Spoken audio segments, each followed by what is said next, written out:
Bismillahirrahmanirrahim. Assalamu alaikum. Welcome to the course Bioinformatics. I am your teacher Ghulam Muhyiddin. Today our topic of discussion is genomics. Genomics genome से derive हुआ है, genome से निकला है, और genome क्या है, जीन क्या है, और क्रोमोसोमल स्टडी, ये अभी हम जो कि इस टॉपिक में डिस्कस करेंगे। जीन को डिफ़ाइन करना ज़रूरी है क्योंकि उसके बाद हमने जीनोम को डिफ़ाइन करना है। जीनोम को डिफ़ाइन करने के बाद हमने जीनोमिक्स को डिफ़ाइन करना है और जीनोमिक्स की डिटेल हमने पढ़नी है। तो हम स्टार्ट करते हैं जीन से। Gene is a basic physical and functional unit of heredity. कि मतलब हेरिडिटी का जो basic physical and functional unit है वो जीन है। जैसे cell is the unit of function and structure, इसी तरह जो कि है जीन जो है वो basic physical and functional unit है हेरिडिटी का। Genes are made up of DNA. DNA के बने होते हैं जीन्स। अगर हम फिगर पे गौर करें, फिगर को ऑब्जर्व करें, ये है सेल। सेल के बाद हम देख सकते हैं nucleus which is present in the centre of the cell. Nucleus में क्रोमोसोम्स हैं। क्रोमोसोम जो कि है कंडेंस्ड फॉर्म में हम देख सकते हैं न्यूक्लियस में। उसके बाद जो क्रोमोसोम है, क्रोमोसोम को अगर हम जूम करें तो सेंट्रोमेयर, टेलोमेयर, ये जो कि है क्रोमोसोम की पूरी फिगर है। क्रोमोसोम को मज़ीद जूम करें, क्रोमोसोम को जो कि है अगर डिटेल में डिस्कस करें तो डीएनए निकलता है क्रोमोसोम से। यानी क्रोमोसोम डीएनए का बना होता है। जो न्यूक्लियस है उसमें क्रोमोसोम होते हैं और जो न्यूक्लियस है वो सेल के अंदर होता है। तो हम बात करते हैं क्रोमोसोम। क्रोमोसोम से आगे जो कि है वो डीएनए की सीक्वेंस स्टार्ट होती है। डीएनए की सीक्वेंस से क्रोमोसोम बनता है। आगे डीएनए किसका बना होता है, वो उस पर जीन्स मौजूद होती हैं। जीन्स मौजूद होती हैं डीएनए पे। डीएनए प्रेजेंट होता है क्रोमोसोम पे और क्रोमोसोम प्रेजेंट होता है न्यूक्लियस में। Nucleus present in the cell. Genes are made up of DNA. DNA के बने होते हैं genes. Act as instructions to make molecules called proteins. के मतलब जो प्रोटीन की फॉर्मेशन होती है उसमें जो एक्शन होता है, जिसने कमांड देनी होती है, वो है जीन। तो जीन जो कि है एज एन इंस्ट्रक्टर के तौर पे काम करता है प्रोटीन की फॉर्मेशन के लिए। उसके बाद अगर हम अलील्स की स्टडी करें, alleles are forms of the same gene with small differences in their sequence of DNA bases. मैं दोबारा से जो कि डिस्कस कर रहा हूँ जीन को, कि जीन जो है वो हेरिडिटी मटेरियल है और हेरिडिटी का बेसिक और फंक्शनल यूनिट है। Physical and functional unit of heredity is called gene. Gene जो है वो डीएनए का बना होता है। डीएनए क्रोमोसोम में मौजूद होता है और क्रोमोसोम न्यूक्लियस में मौजूद होता है। न्यूक्लियस मौजूद होता है सेल में। जीन का क्या फंक्शन है? It is an instructor for protein formation. Protein formation में जीन के पास इंस्ट्रक्शंस होती हैं, हिदायत होती हैं कि प्रोटीन के फॉर्मेशन में इन हिदायत को फॉलो किया जाता है, जिसके बाद जो कि है प्रोटीन्स वजूद में आती हैं। जीनोम है वो जीन जो कि इसमें इन्वॉल्व होता है। जो जीन की टर्मिनोलॉजी है वो हम डिस्कस कर चुके हैं, उसको डिफाइन कर चुके हैं। अब हम डिस्कस करते हैं जीनोम को। Genome is the genetic material of an organism. जितना भी जेनेटिक मटेरियल ऑर्गेनिज्म में पाया जाता है उसको जीनोम कहा जाता है। इट कंसिस्ट ऑफ डीएनए और आरएनए इन आरएनए वायरसेस। जिन वायरसेस में आरएनए होता है उसका भी जीनोम होता है। उसका complete set of gene is called genome. और जो डीएनए है वो जीनोम में पाया जाता है। यानी कि जीनोम जो है वो total DNA of an organism है। Genome includes both the genes, the coding regions and the non-coding region of DNA. जो कोडिंग रीजन जो होता है या नॉन कोडिंग रीजन डीएनए का होता है, उन दोनों को इंक्लूड करते हुए जीनोम बनता है। और पोर्शन ऑफ जीन और डीएनए और RNA that codes for protein is called coding DNA. Coding DNA का मतलब ये है कि ये जीन का एक पोर्शन होता है। जीन का पोर्शन होने के बाद ये डीएनए या आरएनए और डीएनए की जो जीन होती है उसका पोर्शन होता है और ये प्रोटीन को कोड करता है। मतलब ये प्रोटीन के फॉर्मेशन में इसका हिस्सा होता है, इसका रोल होता है। जो नॉन कोडिंग डीएनए होता है वो कोड नहीं करता। कोड नहीं करने का मतलब ये है कि वो प्रोटीन फॉर्मेशन में हिस्सा नहीं लेता। तो जीनोम जो है वो दोनों किस्म के जीन्स यानी कि कोडिंग जीन्स, कोडिंग डीएनए और नॉन कोडिंग डीएनए दोनों शामिल होते हैं जीनोम में। इसके अलावा इसमें माइटोकॉन्ड्रियल डीएनए भी इंक्लूड होता है और क्लोरोप्लास्ट डीएनए भी मौजूद होता है। आपको पता होगा कि माइटोकॉन्ड्रिया के अपने डीएनए होता है और क्लोरोप्लास्ट का भी अपने डीएनए होता है। तो माइटोकॉन्ड्रियल डीएनए, क्लोरोप्लास्ट डीएनए, ये दोनों प्रेजेंट होते हैं जीनोम में। और इसके अलावा जीनोम में क्या क्या प्रेजेंट होते हैं? कोडिंग रीजन ऑफ डीएनए और non coding region of DNA. और जीनोम की स्टडी को कहा जाता है genomics. Genomics basically is the study of genome. And what is genome? The totality of genes of an organism. genes की totality है, उसको कहा जाता है जीनोम। जीनोमिक्स जो है वो जीनोम की स्टडी को कहा जाता है जीनोमिक्स।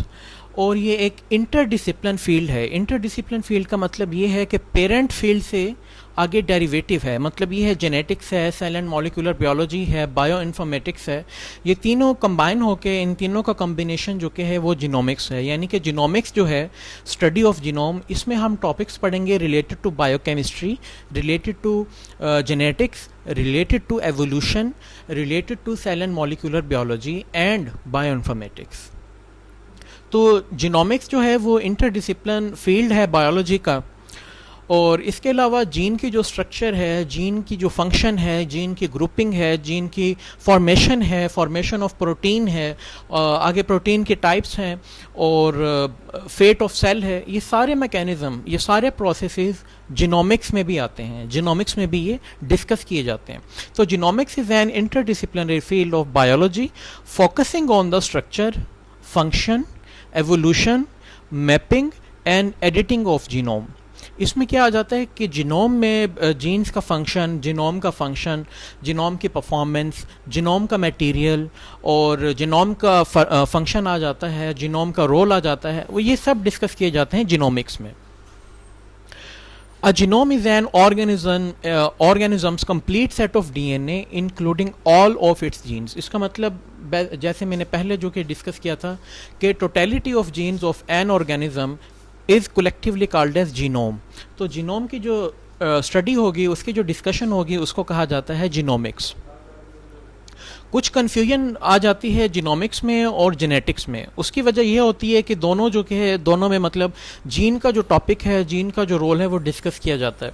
तो कुछ लोग समझते हैं कि जीनोमिक्स और genetics these all are same things, but it's not right. क्योंकि genetics refers to the study of individual genes, only one gene, उसकी जो स्टडी होगी वो जेनेटिक्स में काउंट होगी। एक जीन, उसकी स्ट्रक्चर, उसका रोल, उसकी परफॉर्मेंस, उसकी फॉर्मेशन ऑफ प्रोटीन, उसके मैकेनिज्म, वो डिस्कस किए जाते हैं जेनेटिक्स में। यानी कि इंडिविजुअल जीन डिस्कस किया जाता है जेनेटिक्स में और multiple genes, total jeans of an organism, वो डिस्कस किए जाते हैं जीनोमिक्स में। जीनोमिक्स का जो एम है वो ये है कि collective characterization, quantification of an organism gene, यानी कि ऑर्गेनिज्म के जो जीन की क्वांटिफिकेशन है, करेक्टराइजेशन है, रोल है, उसकी फॉर्मेशन है और उसका इन्फ्लुएंस है ऑर्गेनिज्म पे। आपको पता होगा कि जो कि हेरिडिटरी मटेरियल जो है वो उसका इन्फ्लुएंस होता है ऑर्गेनिज्म पे, क्योंकि हेरिडिटी को ट्रांसफ़र करना होता है from one generation to another generation. Genomics की जो टर्म है वो रॉड्रिक ने जो कि है 1986 में जो कि इसको कायम किया था। यानी कि ये जो टर्म है जीनोमिक्स, इसको कायम किया था, इसको इंट्रोड्यूस किया था जो कि है रॉड्रिक ने इन 1986 में। जीनोमिक्स में direct the production of proteins, automatically ये एक मतलब डेफिनेटली कि ये बात है कि जब जीन्स और जीनोम्स को डिस्कस किया जाता है तो अंडरस्टूड है कि जो कि है प्रोडक्शन ऑफ प्रोटीन कैसे होती है, प्रोटीन जीन से कैसे बनती है, कौन कौन से प्रोसेसेस होते हैं, जैसे सेंट्रल डॉग्मा फॉर एग्जांपल। तो सेंट्रल डॉग्मा का ताल्लुक भी जीनोम में है।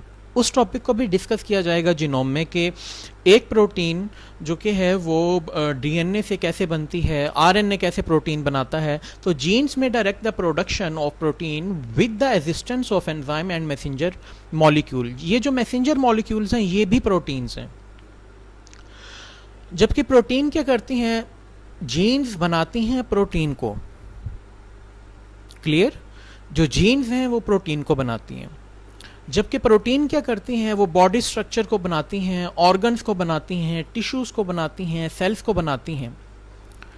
तो इन टर्न जो कि है मतलब इनपुट और आउटपुट अगर हम डिस्कस करें तो इनपुट तो ये है कि जीन्स ने बनानी है protein, that is an input, और आउटपुट क्या है, प्रोटीन ने बनानी है बॉडी स्ट्रक्चर, प्रोटीन ने कंट्रोल करने हैं ऑर्गन फॉर्मेशन, प्रोटीन ने कंट्रोल करने हैं tissue formation in an organism. तो प्रोटीन की आउटपुट है, यानी इनपुट क्या है कि जीन्स ने फॉर्म किए, जीन्स ने बनाए हैं प्रोटीन, और आगे प्रोटीन ने जो कि है वो मॉडिफाई किया है या जनरेट किया है, क्रिएट किया है ऑर्गन्स को और पूरी बॉडी को एन ऑर्गेनिज्म। जीनोमिक्स जो कि है वो इसमें आ जाता है सीक्वेंसिंग ऑफ जीनोम, कि जीनोम किस सीक्वेंस में पाया जाता है, जीनोम के अंदर जो जीन्स हैं वो किस सीक्वेंस में पाए जाते हैं, क्या उनकी अरेंजमेंट है, क्या उनकी डिज़ाइन है, ये सारा डिस्कस किया जाता है जीनोम में। इसके अलावा एनालाइज किया जाता है, एनालिसिस किया जाता है कि जीन जो है वो एक जीन किस फंक्शन के लिए काम करता है, दूसरा जीन किस फंक्शन के लिए काम करता है, क्योंकि division of labour is present in an organism. और ऑर्गेनिज्म में जितने भी लेवल ऑफ ऑर्गेनाइजेशन है, माइक्रो ऑर्गेनाइजेशन लेवल से मैक्रो ऑर्गेनाइजेशन लेवल तक, सब जो कि है वो उन सब का ताल्लुक होता है जीनोम से, क्योंकि जीन्स ने ही जो कि आगे ऑर्गन्स बनाने होते हैं और सिस्टम बनाने होते हैं, और ये सब जो निज़ाम है ऑर्गेनिज्म की बॉडी का वो सब जो कि है वो जीन्स कंट्रोल करते हैं। इसके अलावा एक टर्म है हाई थ्रूपुट डीएनए सीक्वेंसिंग। ये आप फिगर में सीक्वेंसर देख सकते हैं। ये जो सीक्वेंसर है इसका मकसद क्या होता है, ये एक मशीन है, ऑटोमेटिक मशीन है जो bioinformatics, biotechnology, cell and molecular biology, तो इसमें ये यूज़ होती है। जेनेटिक्स में भी इसका यूज़ है और बायोइन्फॉर्मेटिक्स में भी ये यूज़ होती है, और इसका काम होता है एज अ सीक्वेंसर परफॉर्म करना। सीक्वेंसर किस लिहाज से कि डीएनए की सीक्वेंस अगर हमने देखनी है तो इस मशीन के थ्रू, इस टेक्निकल अपरेटस के थ्रू हम ऑब्जर्व कर सकते हैं।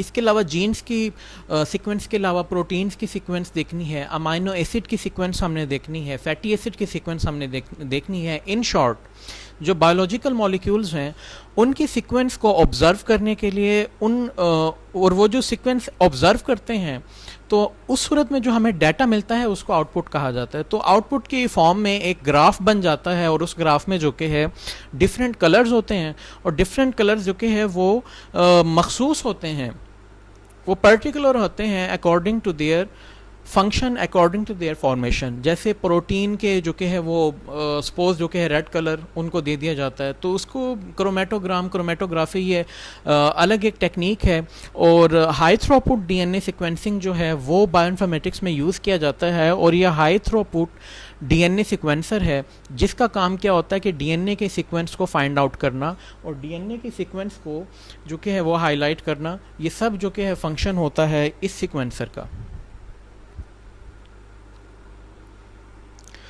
जीनोमिक्स में आमतौर पे इंट्राजीनोमिक फिनोमिना भी डिस्कस किया जाता है। इंट्राजीनोमिक फिनोमिना का मतलब ये है कि within the genome, within the genome का मतलब ये है the phenomenon which is discussed, which is observed, which is studied into the genome. Genome के अंदर जो डिस्कशन होती है वो इंट्राजीनोमिक फिनोमिना कहलाती है, कि discussion within the genome is called intragenomic sequence phenomena. उसके बाद है एपिस्टेसिस। एपिस्टेसिस भी आगे हमने वो डिटेल से हमने डिस्कस करना है। फ़िलहाल इसकी डेफिनेशन हम डिस्कस कर लेते हैं, इसको डिफ़ाइन कर लेते हैं इजी वे में, कि epistasis that is effect of one gene on an other. इसका मतलब ये है कि एक जीन का दूसरे जीन पे जो इफ़ेक्ट होगा उसको हम कहते हैं एपिस्टेसिस। इसके बरक्स इन कॉन्ट्रास्ट प्लेयोट्रॉपी। प्लेयोट्रॉपी को हम डिफाइन करते हैं सिंपल वर्ड्स में कि one gene affecting more than one trait, कि एक जीन है वो ये तो अंडरस्टूड है, ये तो क्लियर है बात कि एक जीन का दूसरे जीन पे असर होता है, एक जीन का जो ट्रेट होता है दूसरे जीन के ट्रेट पे असर करता है। इसी तरह प्लियोट्रॉपिक क्या है, one gene affecting more than one trait, मतलब कि एक जीन है उसका इफेक्ट एक से कई ज़्यादा ट्रेट्स पे है, तो उसको कहा जाता है हम प्लियोट्रॉपी कहते हैं। एक है वर्ड हेट्रोसिस, इसको हाइब्रिड विगर भी कहते हैं। हाइब्रिड विगर या हेट्रोसिस एक ही चीज़ के दो नाम हैं। जैसे कि नाम से जाहिर है हाइब्रिड, तो हाइब्रिडाइजेशन का कॉन्सेप्ट हमारे सामने आता है। जैसे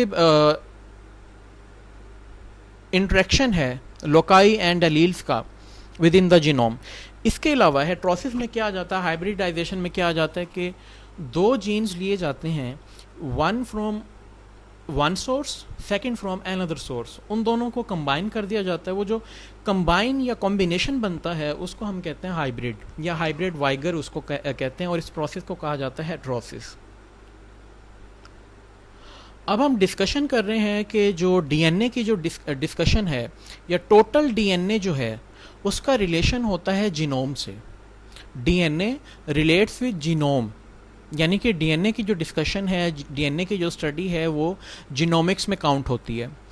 इसी तरह जो आरएनए है ये डिफरेंट जो कि क्लासेस दिखाई हुई हैं किसकी, बायोइन्फॉर्मेटिक्स की। पिछले लेक्चर्स में हम पढ़ चुके हैं जीनोमिक्स है, ट्रांसक्रिप्टोमिक्स है, मेटाबोलोमिक्स है, प्रोटियोमिक्स है। ये बेसिकली क्या है, ये डिफरेंट स्टडीज़ हैं जो बायो इन्फॉर्मेटिक्स की ब्रांचेस में काउंट होती हैं। तो यहाँ पे फिगर में जो कि है आपको कंफ्यूज होने की ज़रूरत नहीं है, ये जस्ट जो कि पहले वाला लेक्चर जो कि है इस फिगर में हम जो कि रिपीट कर रहे हैं कि जो डीएनए है उसका जो मतलब ताल्लुक है, उसका जो सोर्स है, उसकी जो डिस्कशन है वो जीनोमिक्स में काउंट होती है। उसके बाद आरएनए, आरएनए जो है वो ट्रांसक्रिप्टोमिक्स में काउंट होता है। आरएनए जो डिस्कस किया जाता है वो ट्रांसक्रिप्टोमिक्स में डिस्कस किया जाता है। इसी तरह प्रोटीन है, प्रोटीन की फॉर्मेशन, प्रोटीन की स्ट्रक्चर, प्रोटीन की काइंड्स, टाइप्स, प्रोटीन के रोल्स, वो डिस्कस किए जाते हैं प्रोटियोमिक्स में। इसके अलावा मेटाबॉलिक्स में क्या डिस्कस किया जाता है कि मेटाबॉलिज्म का मैकेनिज्म जो कि है वो डिस्कस किया जाता है मेटाबॉलोमिक्स में, यानी anabolism, catabolism, the study of anabolism, catabolism is collectively called as metabolism, और मेटाबॉलिज्म का जो डिस्कशन है वो मेटाबॉलोमिक्स में शामिल है। उसके बाद प्रोटीन्स जो है उनका इंट्रैक्शन दिखाया हुआ है। प्रोटीन्स का जो इंट्रैक्शन है वो शुगर के साथ है, न्यूक्लियोटाइड्स के साथ है, यानी कि जो न्यूक्लियोटाइड्स आपको जैसे पहले लेक्चर में मैं बता चुका हूँ, कुछ स्लाइड्स पहले मैं बता चुका हूँ कि जो प्रोटीन फॉर्मेशन होती है वो डीएनए के अंडर में होती है, ठीक है। तो डीएनए में जो जीन पाए जाते हैं उनके अंडर में होती है। डीएनए जो कि है वो न्यूक्लियोटाइड्स का बना होता है। तो न्यूक्लियोटाइड्स बेसिकली क्या हैं, वो जो न्यूक्लियोटाइड्स हैं वो यूनिट हैं न्यूक्लिक एसिड के। तो प्रोटीन का जो इंट्रैक्शन होता है वो न्यूक्लियोटाइड्स के साथ होता है, शुगर के साथ होता है, एनाबॉलिज्म, कैटाबॉलिज्म में, इसके अलावा ग्लाइकोलाइसिस में शुगर का रोल होता है। इसके अलावा अमाइनो एसिड्स हैं, यानी कि प्रोटीन के जो सब यूनिट्स हैं अमाइनो एसिड्स हैं, लिपिड है, लिपिड के जो लिपिडोमिक्स कहते हैं स्टडी ऑफ लिपिड्स को, स्टडी ऑफ लिपिड्स इज लिपिडोमिक्स। तो इनके जो नाम हैं वो काफ़ी जो कि फेमिलियर हैं इनके टर्म के हिसाब से। जैसे जीनोमिक्स है तो जीनोम की हमें फील देती है जीनोमिक्स। इसी तरह ट्रांसक्रिप्टोम है, ट्रांसक्रिप्टोमिक्स जो है ट्रांसक्रिप्ट का जो वर्ड है वो जहन में आता है। प्रोटियोमिक्स है जो कि प्रोटीन का वर्ड सामने आता है। इसी तरह मेटाबोलोमिक्स है, मेटाबॉलिक्स का जो वर्ड है वो सामने आता है। तो sugar, nucleotide, amino acid, lipid और लिपिडोमिक्स जो कि है वो उन सब की डिस्कशन होती है और उन सब का रिलेशन होता है प्रोटीन में। और इनमें से कोई भी एलिमेंट किसी दूसरे एलिमेंट से डिफरेंट नहीं है। डिफरेंट मतलब ये है कि सेपरेट नहीं है। प्रोटीन जो है उसका कनेक्शन भी है शुगर से, न्यूक्लियोटाइड से, अमाइनो एसिड से, लिपिड या लिपिडोमिक्स से। आगे हम मेटाबॉलोमिक्स की बात करते हैं। मेटाबॉलिज्म जो है वो मेटाबोलाइट्स के थ्रू काम करता है। अब जैसे metabolite, sugar is a metabolite, nucleotide is a metabolite, protein खुद in the form of amino acid is a metabolite, और लिपिड हैं या फैटी एसिड हैं ये भी मेटाबोलाइट हैं। और मेटाबोलाइट्स जो कि हैं वो फिनोटाइप में जो कि है अहम रोल अदा करते हैं। फिनोटाइप जो है, जो मतलब ज़ाहरी शक्ल सूरत होती है, उसको कहा जाता है फिनोटाइप। जैसे eye colour, hair colour, skin tone, skin colour, ये जो है वो फिनोटाइप में आते हैं, जिसको हम ज़ाहरी तौर पे देख सकते हैं। अभी हमने डिस्कस किया था लास्ट स्लाइड में प्लियोट्रॉपी और एपिस्टेसिस, उनको हम डिफाइन कर रहे हैं इस नेक्स्ट स्लाइड में कि प्लियोट्रॉपी क्या है। प्लियोट्रॉपी है कि genetic effect of a single gene on multiple phenotypic traits, मतलब एक जीन के ट्रेट का दूसरे जीन के ट्रेट्स पे असर करना, और trait just not one, many traits, multiple traits. Effect of one gene on another gene and their traits which are multiple is called pleiotropy। यानी कि जो एक जीन है वो दूसरे जीन के कई सारे जो कि है काफ़ी जो ट्रेट्स हैं उनको टारगेट करती है, उन पे अपना असर करती है। जैसे फिगर में ज़ाहिर है, फिगर में आप you can see in the figure कि सिंगल जीन है ये, ठीक है। तो इसका जो मतलब इफ़ेक्ट होगा दूसरे जीन पे, उस पे ये है कि उसके ट्रेट्स पे इफ़ेक्ट होगा। उसके ट्रेट्स पे कैसे इफ़ेक्ट होगा कि एक जीन के ब्लाइंडनेस, ठीक है, ये एक ट्रेट है। लिवर फेलियर ये दूसरा ट्रेट है। हार्ट अटैक ये तीसरा ट्रेट है। ये मल्टीपल ट्रेट्स हैं जिन पे असरअंदाज होती है एक जीन। तो एक जीन का दूसरे जीन के ट्रेट्स पे असरअंदाज होना, उसको कहा जाता है प्लियोट्रॉपी। फिगर में दोबारा से जो कि है डिटेल में आपसे डिस्कस कर लेता हूँ कि ये एक जीन है। जीन में क्या है कि मतलब इसके जो ट्रेट है उसका असर होता है दूसरे ट्रेट पे, दूसरे जीन पे। दूसरे जीन के जो ट्रेट्स होते हैं उनको कंट्रोल में कर लेता है वन जीन, यानी कि एक जीन अटैक करता है दूसरे जीन के ट्रेट्स पे। और वो ट्रेट वन एक नहीं है, जस्ट ये नहीं है कि जो कि एक जीन ने दूसरे जीन के ट्रेट पे असर किया, जो है ब्लाइंडनेस। सपोज जो डिजीज़ होती हैं, इस डिजीज़ के अलावा जो हेल्थ होती है उसका डायरेक्टली ताल्लुक़ होता है जीन से, क्योंकि जीन्स आर लाइफ। जीन्स ने वन टू ऑल कंट्रोल करना होता है एक एक चीज़ को। तो एक जीन का दूसरे जीन के ट्रेट्स पे असर अंदाज होना ये एक नेचुरल प्रोसेस है, और ये हेरिडिटरी मटेरियल है, और जो कि है जनरेशन आफ्टर जनरेशन जो कि ट्रांसफ़र होता है। तो एक जीन का दूसरे जीन पे जो इफ़ेक्ट होता है, तो एक जीन जो है दूसरे जीन के मल्टीपल ट्रेट्स पे जो कि है वो अटैक करता है, मल्टीपल ट्रेट्स को टारगेट करता है। जैसे एक ट्रेट है ब्लाइंडनेस, तो उसको इफ़ेक्ट करेगा एक जीन, वही जीन अफेक्ट करेगा दूसरे जीन के ट्रेट को, जिसमें आ जाता है लिवर फेलियर या जो कि हार्ट अटैक। तो ये जो तीनों ट्रेट्स हम देख रहे हैं, तीनों ट्रेट्स जो हम डिस्कस कर रहे हैं, इन सब के ज़िम्मेदार होता है सिंगल जीन। इसको कहा जाता है प्लियोट्रॉपी। प्लियोट्रॉपी को जो कि है हम मज़ीद जो कि है डिस्कस करते हैं, लेकिन प्लियोट्रॉपी के बाद हम डिस्कस करते हैं एपिस्टेसिस को। एपिस्टेसिस क्या है? एपिस्टेसिस है the masking of phenotypic effect of alleles at one gene by alleles of another gene. इसका मतलब ये है कि एक जीन का दूसरे जीन पे असर, एक जीन का दूसरे जीन पे असर जो है उसको कहा जाता है एपिस्टेसिस। एपिस्टेसिस का मतलब ये होता है कि एक जीन दूसरे जीन के इफ़ेक्ट को मास्क कर देता है, छुपा देता है, उस पर पर्दा डाल देता है, हाइड कर लेता है, उस पर डोमिनेंट हो जाता है, उसको कहा जाता है एपिस्टेसिस। तो the masking of phenotypic effect of alleles at one gene by alleles of another gene is called epistasis. अगर एक जीन है उसको एपिस्टेटिक, हम एक वर्ड यूज़ करते हैं, टर्मिनोलॉजी यूज़ होती है एपिस्टेटिक जीन। एपिस्टेटिक जीन का क्या मतलब है? एपिस्टेटिक जीन वो जीन है कि इसकी जो प्रेजेंस है, इसके जो ट्रेट्स हैं वो सप्रेस कर देते हैं इफ़ेक्ट को, दूसरे जीन के इफ़ेक्ट को। A gene is said to be epistatic when its presence suppresses the effect of a gene at another locus. मतलब एक जीन जो है वो एपिस्टेटिक तब कहलाता है जब वो दूसरे जीन के ट्रेट्स को सप्रेस कर देता है, दबा देता है, छुपा देता है, मास्क कर देता है। एपिस्टेटिक जीन्स, एपिस्टेटिक जीन्स को कहा जाता है इनहिबिटिंग जीन्स। उसकी वजह भी बताई हुई है कि एपिस्टैटिक जीन्स जो कि है वो sometimes called inhibiting genes because of their effect on other genes which are described as hypostatic. अब एपिस्टैटिक जीन और हाइपोस्टैटिक जीन, इसका डिफरेंस हम अभी देख लेते हैं इसी स्लाइड में कि एपिस्टैटिक जीन किसको कहा जाता है, vena gene or locus. Locus जो कि है जीन की पोजीशन होती है, gene home of gene is called locus. तो when a gene or locus which suppress or mask the phenotypic expression of another gene at another locus, such gene is known as epistatic gene। epistatic gene का मतलब ये है कि वो gene जो दूसरे gene के ट्रेट्स, दूसरे जीन के एक्सप्रेशंस को सप्रेस कर देता है, दबा देता है, गालिब आ जाता है उस पर, जो डोमिनेंट होता है, डोमिनेंट जीन को कहा जाता है एपिस्टैटिक जीन। एपिस्टैटिक जीन जो कि है एक ग्रीक वर्ड है और ग्रीक इसका मतलब ये है कि स्टैंडिंग अप। स्टैंडिंग अप का मतलब ये है कि छा जाना। तो जो कि है एपिस्टैटिक जीन का मतलब ये है कि वो जीन जो दूसरे जीन पे छा जाता है, स्टैंड अप हो जाता है, दूसरे जीन पे दबा देता है, कब्जा कर लेता है, उसको कहा जाता है एपिस्टैटिक जीन।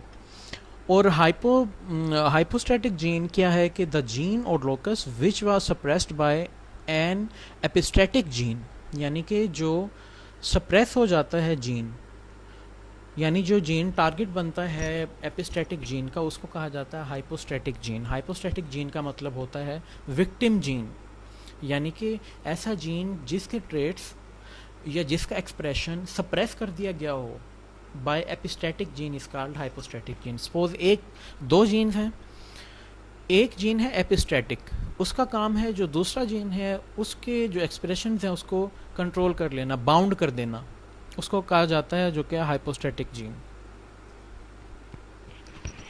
एक टर्मिनोलॉजी हमने डिस्कस की थी हाइब्रिड वाइगर। हाइब्रिड वाइगर जो कि है इसका मतलब क्या होता है कि दो चीज़ों से एक चीज़ का बनना। ठीक है, जैसे फिगर में हम देख सकते हैं कि जो कि है ये इनब्रेड ए है, ये है एक ट्रेट, एक जनरेशन। कॉर्न हम देख रहे हैं कि जो सिट्टा है उसको हम जो कि डिस्कस कर रहे हैं कि ये एक ट्रेट है इनब्रेड ए और इनब्रेड बी। इसकी फॉर्मेशन में थोड़ा डिफरेंस है कि इसमें जो कि ग्रैन्यूल्स या जो कि ग्रेन्स हैं वो ज़्यादा हैं और इनब्रेड में जो कि ग्रेन्स कम है। ये मैं सपोज कर रहा हूँ, ये सपोज जो कि है इसका कलर जो कि है वो थोड़ा वाइटिश है और इसका जो कलर है वो थोड़ा मतलब ये है कि ऑफ वाइट है। तो डिफरेंट कैरेक्टर्स हैं, ये अपने ट्रेट रखता है और इनब्रेड भी उसके अलग ट्रेट हैं। तो दोनों डिफरेंट ट्रेट्स हैं, इन दोनों को कंबाइन कर दिया जाता है जेनेटिक इंजीनियरिंग के ज़रिए। बायोटेक्नोलॉजी में यूज़ होने वाली ये जो टर्म है हाइब्रिड वाइगर, ये बहुत यूज़ होती है, इसका बहुत स्कोप है कि इस टर्मिनोलॉजी का बहुत स्कोप है और काफ़ी जो कि यूज़ में होती है ये टर्मिनोलॉजी। तो इसका क्या मतलब होता है कि एक चीज़, सपोज एक अगर गाय है वो ज़्यादा गोश्त देती है, दूध कम देती है, गोश्त ज़्यादा देती है, ये एक गाय हो गई। दूसरी गाय जो है वो दूध ज़्यादा देती है लेकिन उसमें गोश्त कम है। अब हमारी डिमांड ये है कि हमें ऐसी गाय चाहिए जो दूध भी ज़्यादा दे, मिल्क प्रोडक्शन भी उसकी ज़्यादा हो और मीट प्रोडक्शन भी ज़्यादा हो, यानी कि गोश्त भी हो जिसमें ज़्यादा और दूध भी हो जिसमें ज़्यादा। तो ऐसे में क्या करेंगे, दोनों जो गाय है उन दोनों को हम कंबाइन कर देंगे, उन दोनों काउस का जो कम्बिनेशन बनेगा जेनेटिक इंजीनियरिंग के ज़रिए, दोनों में से एक एक जीन ले लेंगे। एक गाय जो ज़्यादा दूध देती है उसका जीन और एक गाय जो ज़्यादा गोश्त देती है उसका जीन, इन दोनों को जीन को कंबाइन कर दिया जाता है। तो तीसरा जो जनरेशन बनती है, तीसरा यानी आउटपुट जो हमारी बनती है उसको कहा जाता है हाइब्रिड। हाइब्रिड का मतलब होता है दो नस्ली, दो नस्ल का बना हुआ। डिस्कस कर लेते हैं हेट्रोसिस को। हाइब्रिड वाइगर को जो कि हेट्रोसिस भी कहते हैं। हेट्रोसिस का मतलब होता है डिफरेंट जीन्स, ठीक है, या डिफरेंस कहते हैं हेट्रोसिस को। हेट्रो का मतलब जहाँ आता है उसका मतलब होता है डिफरेंस। तो हेट्रोसिस या हेट्रोसिस को कहते हैं हाइब्रिड वाइगर। इसके अलावा आउटब्रीडिंग एनहांसमेंट, ये तीनों जो कि वर्ड हैं हाइब्रिड वाइगर के। हाइब्रिड वाइगर को हेट्रोसिस भी कहते हैं, हाइब्रिड वाइगर भी कहते हैं और आउटब्रीडिंग एनहांसमेंट भी कहते हैं। ये तीनों एक ही चीज़ के नाम हैं।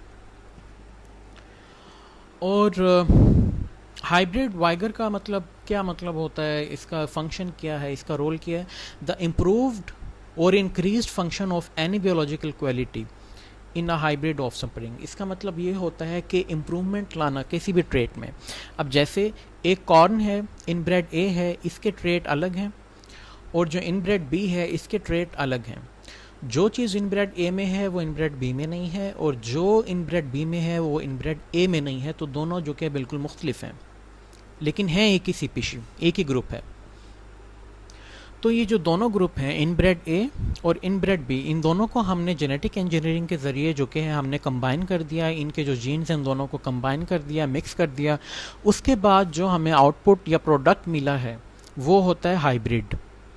ठीक है, तो इसमें क्या होता है कि इम्प्रूवमेंट होती है। इसमें इनब्रेड ए के भी करेक्टर्स होते हैं और इनब्रेड बी के भी करेक्टर्स होते हैं। तो दोनों के जो करेक्टर्स बनते हैं उसको कहा जाता है हाइब्रिड वाइगर। तो इसमें क्या हुआ, हमें क्या इससे आउटपुट मिली, इसका फ़ायदा क्या है कि इम्प्रूवमेंट आ जाती है ट्रेड्स में। जो चीज़ें दो डिफरेंट चीज़ों में होती हैं वो हमें एक ही चीज़ में मिल जाती है, 2 in 1, आप ये समझ सकते हैं।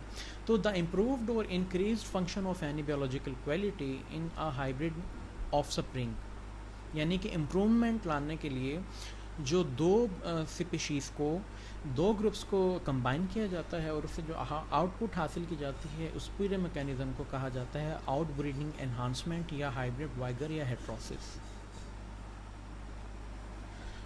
एक ऑफस्प्रिंग हेट्रोटिक कब होती है?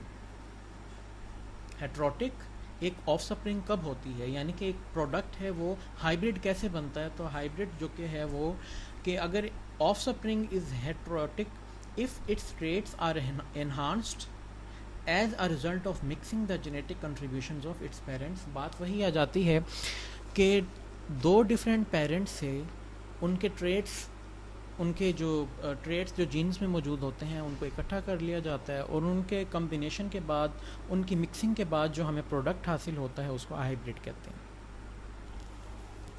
अब हम जाते हैं जीनोम प्रोजेक्ट पे।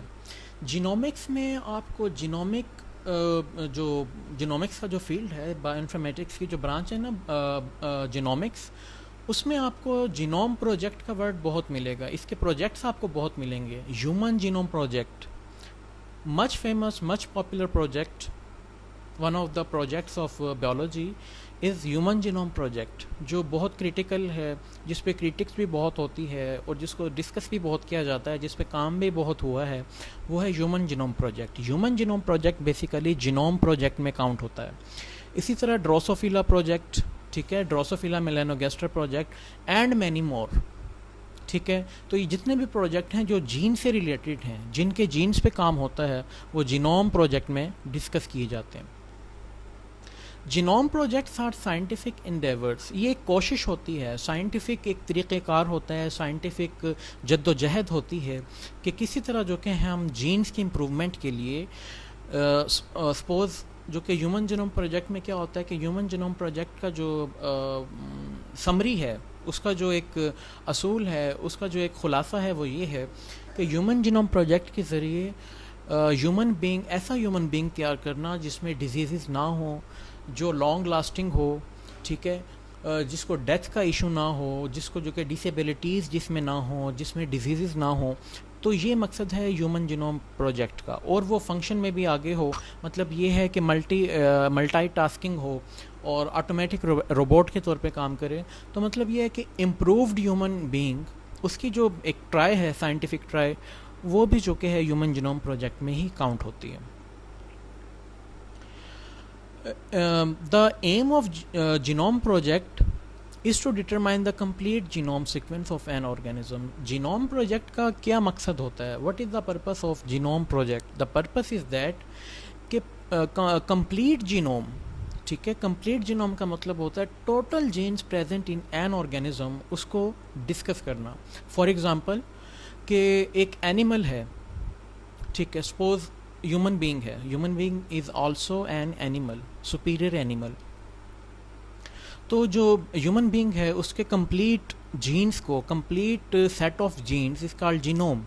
तो ह्यूमन का जो जीनोम है उसको डिस्कस करना ये जीनोम प्रोजेक्ट में आ जाता है। एक कोई प्लांट है, कोई फंगस है, फंजाई है, कोई बैक्टीरिया है, कोई आर्चेन है, ठीक है, और प्रोटिस्ट है, वायरस है, इसको हम एग्जांपल के तौर पे लेते हैं। सपोज हमने जो कि ह्यूमन बींग का डिस्कस करना है जीनोम, तो वो जीनोमिंग प्रोजेक्ट में शामिल होगा। प्लांट का अगर हमने जीनोम डिस्कस करना है, प्लांट में जो टोटल जीन्स हैं उसको डिस्कस करने हैं, उसको सीक्वेंस हमने डिस्कस करनी है, उसका फंक्शन हमने ऑब्जर्व करना है, ये सब बातें हैं जीनोम प्रोजेक्ट में। इसी तरह फंगस, इसके जो कि है मतलब सेक्रोमाइसिस सेरिविजी, और जो कि दूसरे बैक्टीरियाज जो माइक्रोब्स हैं, यीस्ट हैं, तो ये सब जो कि है डिस्कस किए जाते हैं और इनके जीनोम पे काम भी हो चुका है। बैक्टीरियम पे, आर्ची बैक्टीरिया पे है, प्रोटिस्ट पे है, वायरस पे है, ये एग्जांपल हैं जिस पे जीनोम प्रोजेक्ट बन चुके हैं। For a bacterium containing a single chromosome, a genome project will aim to map the sequence of that chromosome। इसमें बताया हुआ है कि जीनोम प्रोजेक्ट जो है इसका क्या मतलब फंक्शन होता है कि एक सिंगल क्रोमोसोम भी है ना, तो उसमें भी जीनोम प्रोजेक्ट क्या करता है कि सीक्वेंस ऑफ क्रोमोसोम डिस्कस करता है। क्रोमोसोम में पाया जाता है डीएनए, डीएनए में पाए जाते हैं जीन्स, जीन्स अटैच होते हैं डीएनए के साथ, तो जीन की स्टडी, डीएनए की स्टडी, ये ऑटोमेटिकली जो कि है क्रोमोसोम की स्टडी में आ जाती है। अगर हम क्रोमोसोम को डिस्कस कर रहे हैं तो इसका मतलब है कि हम जीनोम को जो कि है क्रोमोसोम को जब हम डिस्कस कर रहे हैं तो इसका मतलब है कि हम जीन्स और डीएनए इन दोनों को ऑटोमेटिकली स्टडी कर रहे हैं, डिस्कस कर रहे हैं। ह्यूमन जीनोम प्रोजेक्ट के हवाले से अगर हम बात करें तो for the human species whose genome includes 22 pairs of autosomes and 2 sex chromosomes, ठीक है, 22 pairs of autosomes and 2 sex chromosomes, ठीक है, तो टोटल आप ये कह लें कि 23 वन ग्रुप, 23 सेकंड ग्रुप, ठीक है, और 23 में से यानी कि आप ये कह सकते हैं कि जो 22 हैं वो ऑटोसोम्स में काउंट होते हैं, जो 2 क्रोमोसोम्स हैं वो सेक्स क्रोमोसोम्स में काउंट होते हैं। तो a complete genome sequence will involve 46 separate chromosome sequence, यानी कि जो 22 ऑटोसोम्स हैं उन 22 ऑटोसोम्स को हमने डिस्कस करना होता है जीनोम प्रोजेक्ट में। उसकी अरेंजमेंट, जीन्स की अरेंजमेंट, जीन्स का मेकअप, जीन्स का जो डिज़ाइन है, जीन्स की जो फॉर्मेशन है, total mechanism, phenomena, terminologies used to discuss genome or genes is included in autosomic study।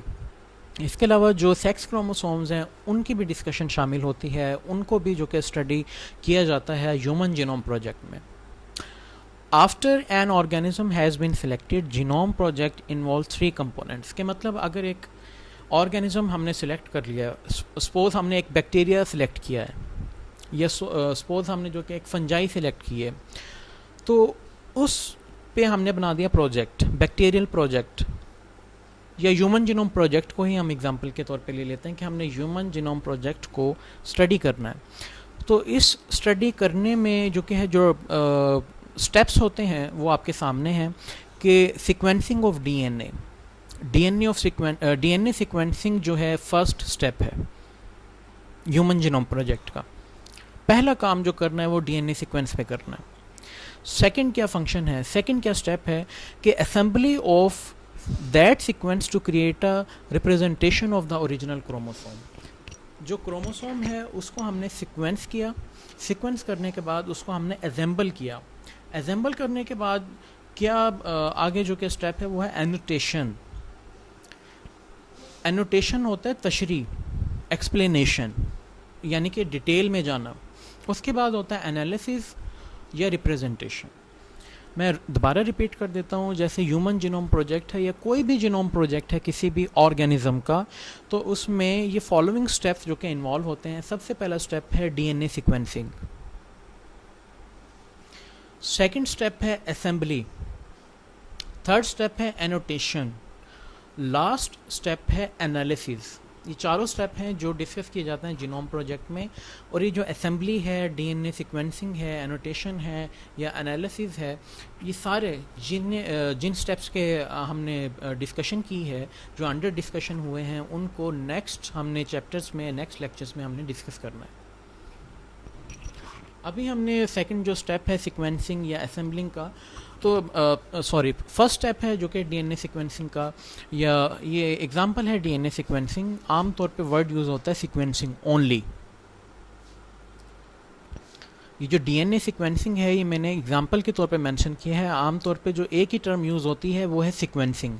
First step is sequencing, second is assembly, third is annotation and fourth is analysis.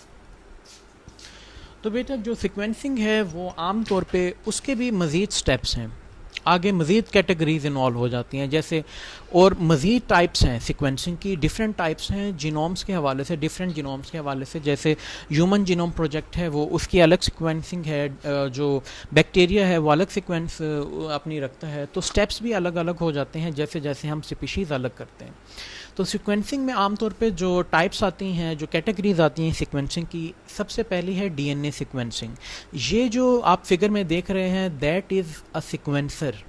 ये एक sequencing machine है जो sequence करती है DNA को, sequence करती है chromosome को या प्रोटीन को, अमाइनो एसिड को।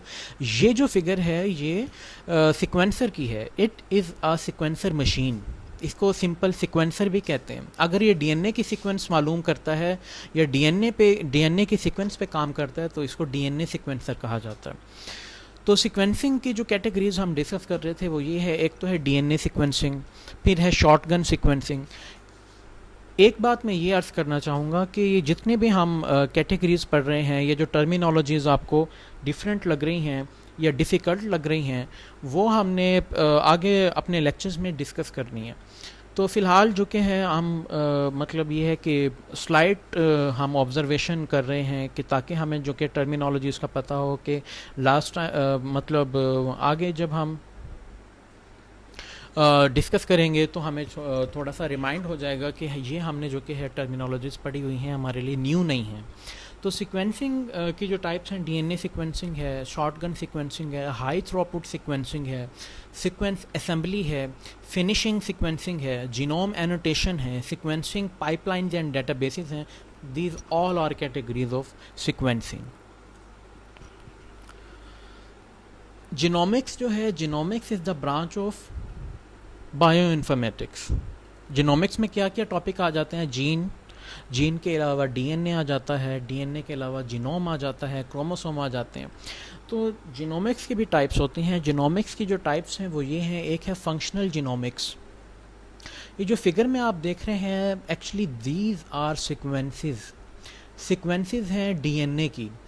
इन सीक्वेंसेस को हमने डिफरेंट कलर किया हुआ है डाई के ज़रिए, यानी कि ये डीएनए में पाए जाने वाला एक जीन है, ये दूसरा जीन है, ये तीसरा जीन है, और ये जो कि मतलब ये है काउंटेबल नहीं होते। इनको काउंट करने का जो काम होता है वो कैलकुलेटर होता है, जो एक टेक्निकल सिस्टम होता है, एक अपरेटस होता है जो काउंट करता है जीन्स को।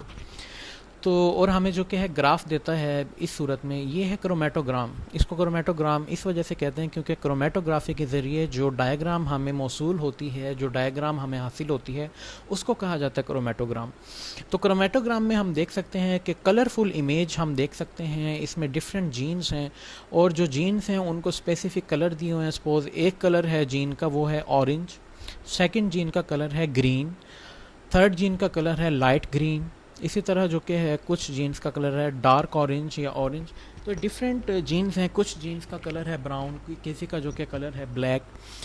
तो ये क्यों किए जाते हैं? ताकि हम इनकी सीक्वेंस जो कि मालूम करने के लिए आसानी रहे। जैसे सपोज़ हमारा ये जो टास्क है कि हमने टास्क दे देना है कंप्यूटर कैलकुलेटर को कि उसने कैलकुलेटर करना है कि जो ग्रीन डॉट्स हैं ये टोटल कितने हैं।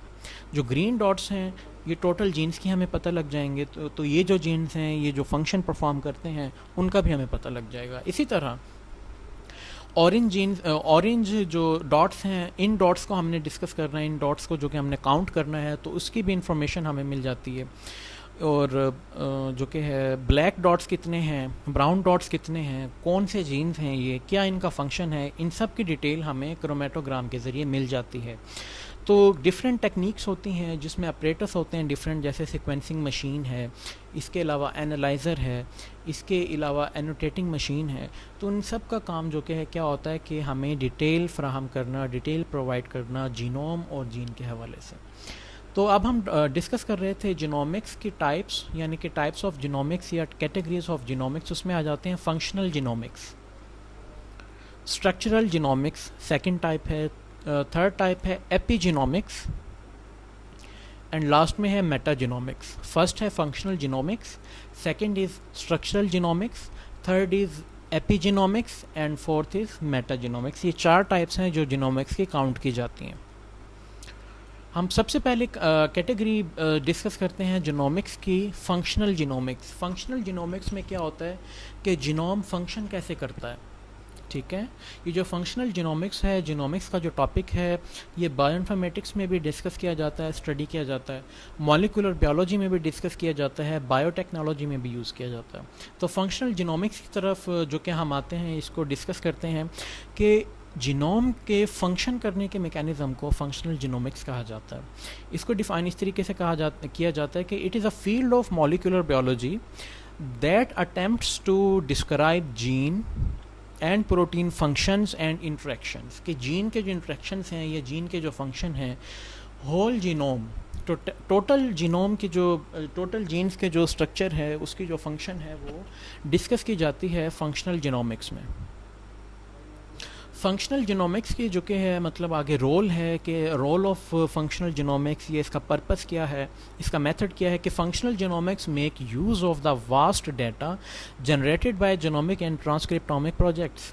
कि मतलब जैसे जीनोमिक प्रोजेक्ट है, उसमें जो हमें डाटा मिलेगा जीन्स का, तो वो तो बहुत लार्ज होगा, जिसको हम पढ़ भी नहीं सकते, जिसको हम काउंट भी नहीं कर सकते। तो उसको क्या होता है, डिफरेंट कोड्स में उसको समराइज़ कर दिया जाता है, उसकी समरी बना दी जाती है। ये भी जो कि है फंक्शनल जीनोमिक्स का काम होता है कि जो समरी है, जीन्स की जो समरी है, जीनोम्स की जो समरी है, उसको डिफ्रेंशिएट करना और फिर उसके फंक्शंस को जो कि है वो डिस्प्ले करना, उसके फंक्शंस को जो कि हाईलाइट करना, ये फंक्शनल जीनोमिक्स का काम है।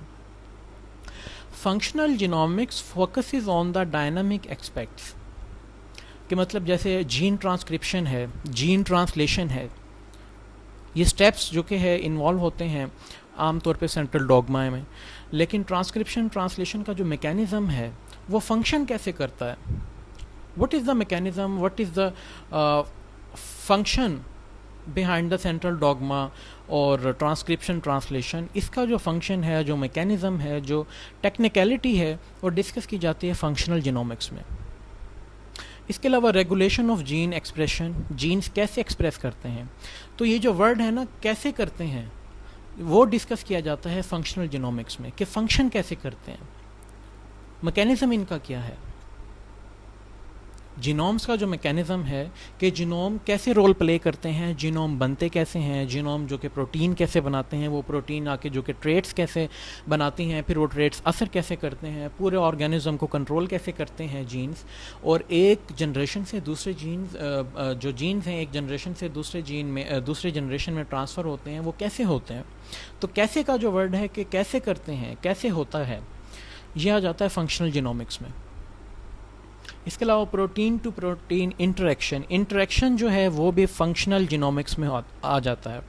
रेगुलेशन भी मैकेनिज़्म का नाम है, इंटरेक्शन भी मैकेनिज़्म का नाम है, ट्रांसक्रिप्शन ट्रांसलेशन ये दोनों प्रोसेस इसके नाम हैं। तो ये प्रोसेस, ये फंक्शन, ये मैकेनिज़्म, ये सब डिस्कस किए जाते हैं फंक्शनल जीनोमिक्स में।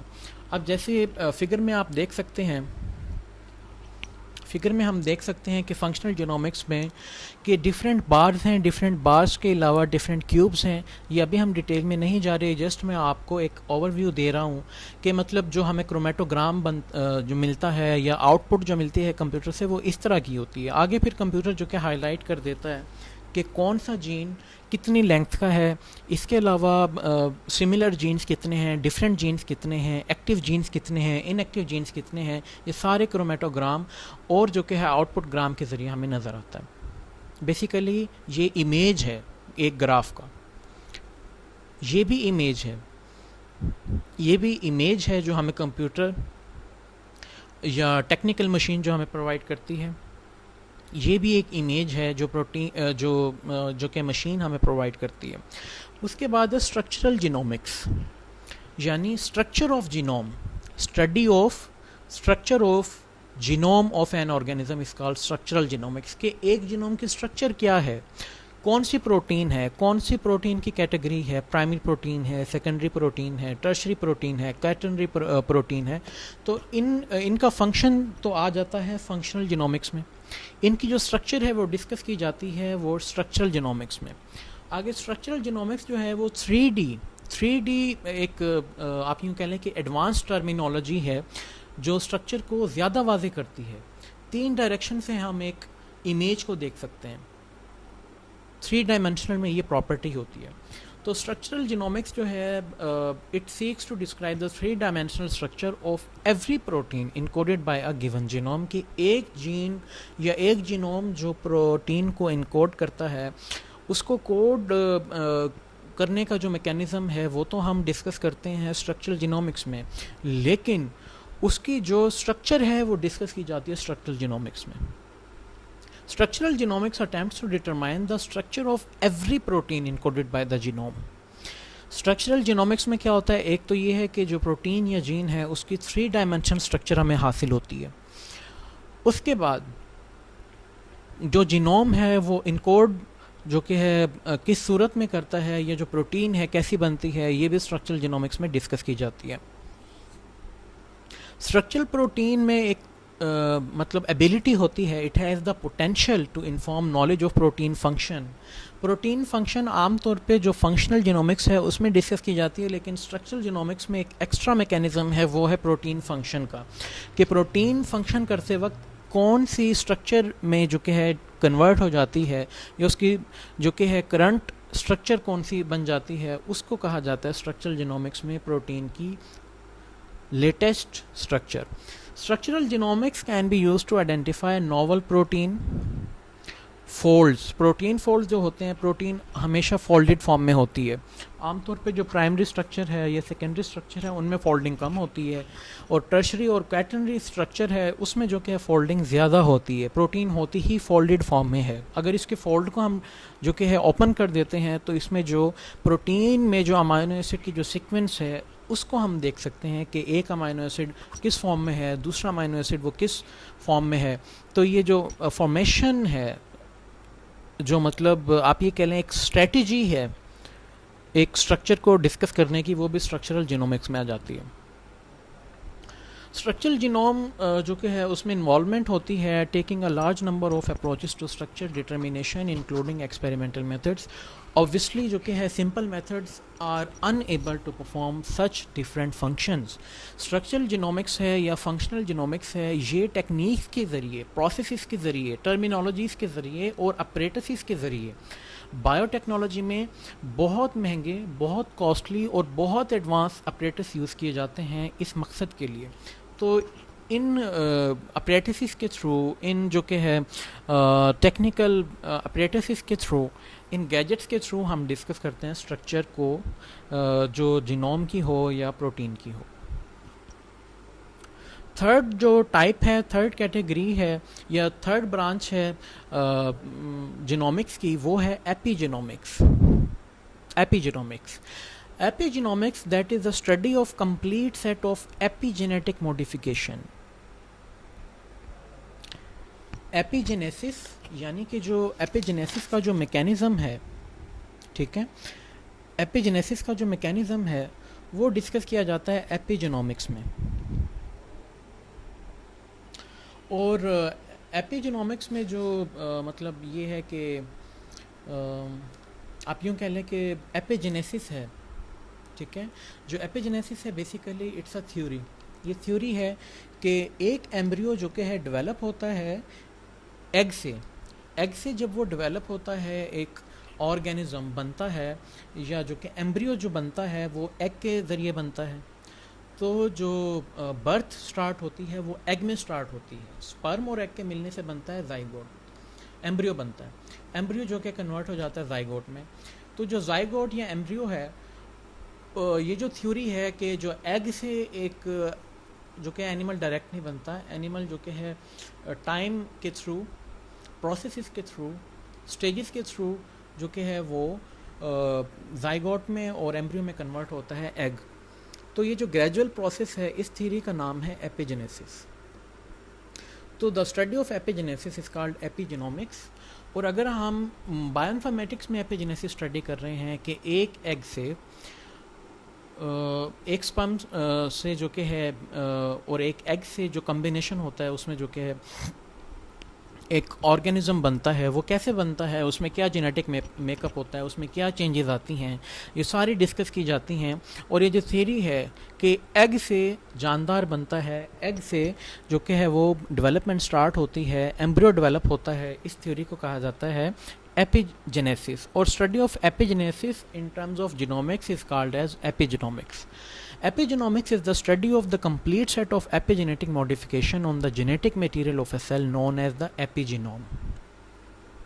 Genetic material of a cell, cell का जो जेनेटिक मटेरियल है, यानी कि एक सेल में जो जीनोम प्रेजेंट है, सेल में जो जीन्स प्रेजेंट हैं, उनको कहा जाता है एपिजीनोम। Study of epigenetics on a global level has been made possible only recently through the adaptation of genomic high throughput assays। assays कहते हैं आमतौर पे कि मतलब टेक्नोलॉजी को कहा जाता है assays, ठीक है। तो हाई थ्रूपुट टेक्नोलॉजी है, ये हमने पहले भी हम डिस्कस कर चुके हैं, लेकिन जस्ट हमने इसकी टर्मिनोलॉजी पढ़ी है।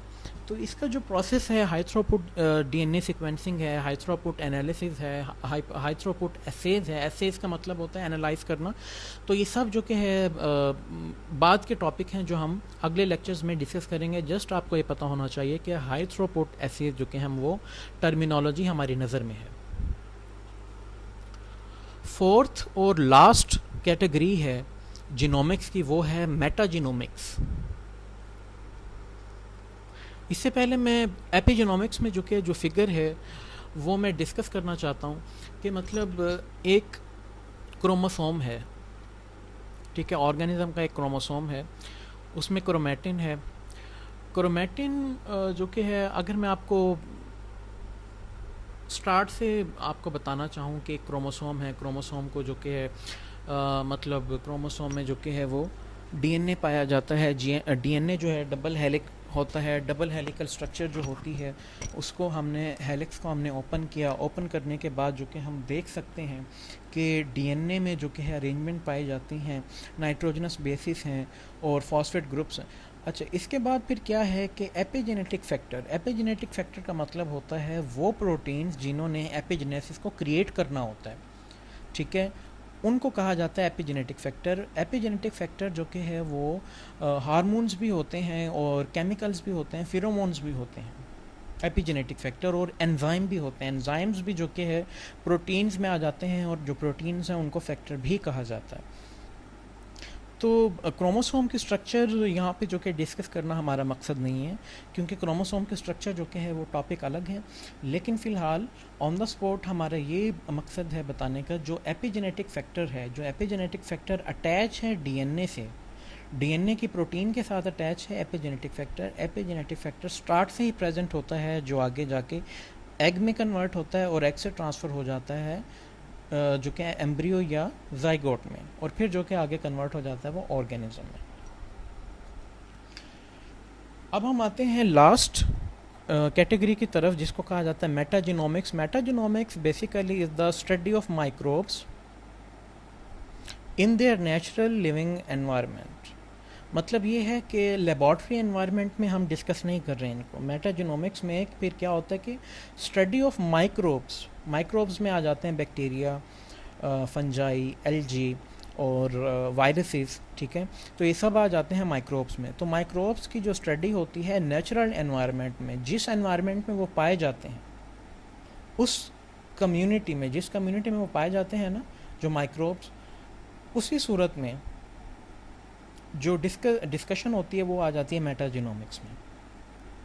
Study of microbes in their natural living environment which involve the complex microbial communities in which they usually exist. इसमें यह बताया हुआ है कि जो माइक्रोब्स हैं वो कॉलोनीज़ बना के रहते हैं, ठीक है, बहुत सारी कॉलोनीज़ जो कि पॉपुलेशन बना देती हैं, पॉपुलेशन से कम्युनिटी बन जाती है। तो सपोज़ अगर हम बैक्टीरिया की बात करते हैं, तो अगर बैक्टीरिया को हम डिस्कस करते हैं इन देयर नेचुरल कम्युनिटी, ठीक है, हमने उसको अलहदा करके, सेपरेट करके हमने लैब में डिस्कस नहीं किया, उसको उसके आप यूँ कह लें होम एरिया से हम उसको जो कि लैब में नहीं लेके आए, बल्कि होम एरिया में ही हमने डिस्कस किया है माइक्रोब्स को, बैक्टीरिया को, एल्गी, फंजाई को, वायरस को, तो उसको कहा जाता है मेटाजेनोमिक्स। इस स्टडी का मतलब होता है जीनोमिक कंपोजिशन को देखना, ठीक है। एक बैक्टीरिया की जीनोम है, उसकी जो कंपोजिशन है उसको देखना नेचुरल एनवायरनमेंट में, वो मेटाजेनोमिक्स में आ जाता है। Study examine the genomic composition of an entire organism including each of the microbes that exist within it. मेटाजीनोमिक्स जो है वो it is the genomic analysis of micro organism by direct extraction and cloning of DNA from there natural environment. ये आगे steps हम देख रहे हैं कि जब हम एक बैक्टीरिया को उसके नेचुरल एनवायरनमेंट में डिस्कस कर लेते हैं तो उसको हम जो कि है नेचुरल एनवायरनमेंट में जो कि हमने डिस्कस कर लिया, उसके बाद उनकी कम्युनिटी को हमने लैब अपरेटस में शामिल किया। लैब अपरेटस में जो कि उनको क्लोनिंग की, उनकी डाइसेक्शन की, डाइसेक्शन के बाद उनकी कंपोजिशन को स्टडी किया, उनके जीनोम को स्टडी किया। ये सारे डिफरेंट प्रोसेस हैं, these are involve in the category of biotechnological information and these processes belong to biotechnology as well as bioinformatics, because information technology और बायोलॉजी दोनों का रोल होता है बायोइन्फॉर्मेटिक्स में। Thanks for your attention.